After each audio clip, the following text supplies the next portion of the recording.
Châu Âu thức tỉnh trước Trung và xung đột ở Ukraine. Chính sách đối ngoại của Tổng thống Hoa Kỳ Donald Trump đang tạo ra những thay đổi sâu sắc trong bối cảnh an ninh châu Âu. Theo học giả Leon Aron của Viện Doanh nghiệp Hoa Kỳ với Đài châu Âu Tự do, RT-RL, vào ngày 26 tháng 5, từ những lời lẽ cứng rắn về NATO đến cách tiếp cận trực tiếp của ông đối với Nga, Tổng thống Trump đã vô tình đánh thức châu Âu khỏi tình trạng ngủ đông an ninh kéo dài hàng thập kỷ.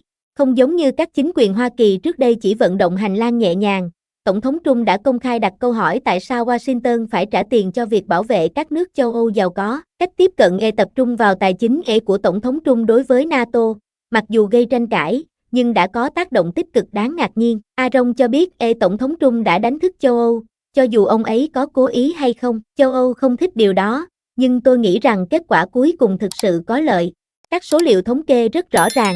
Một thập kỷ trước, chỉ có 3 thành viên NATO châu Âu chi 2% GDP mà họ đã cam kết cho quốc phòng, trong khi hiện tại chỉ có một số ít quốc gia vẫn chưa đạt được mức đó. Đức, nền kinh tế lớn thứ hai của NATO sau Hoa Kỳ, đã thông qua các cải cách vào tháng 3 cho phép giải ngân hàng tỷ đô la tiền tài trợ quốc phòng. Vai trò kép, Trump và cuộc chiến ở Ukraine. Tuy nhiên, Aron nhấn mạnh rằng một mình Tổng thống Trump không thể mang lại sự thay đổi này. Quyết định của Tổng thống Nga Vladimir Putin về việc phát động một chiến dịch quân sự ở Ukraine vào năm 2022, mở ra cuộc chiến lớn nhất ở lục địa châu Âu trong 80 năm, là yếu tố thiết yếu thúc đẩy châu Âu hành động. Tôi nghĩ rằng sự kết hợp của áp lực từ Tổng thống Trump và Ukraine đã khiến châu Âu thực sự suy nghĩ nghiêm túc về quốc phòng của mình. Aron nói, việc châu Âu đầu tư không đủ vào quốc phòng trong 3 thập kỷ sau chiến tranh lạnh đã gây ra hậu quả nghiêm trọng. Khi chính quyền Trung chuyển trọng tâm quân sự từ châu Âu sang châu Á, Thái Bình Dương để chống lại sự trỗi dậy của Trung Quốc, các đồng minh châu Âu đang phải vật lộn để lấp đầy khoảng trống. Cuộc chiến ở Ukraine có ý nghĩa chiến lược vượt xa châu Âu,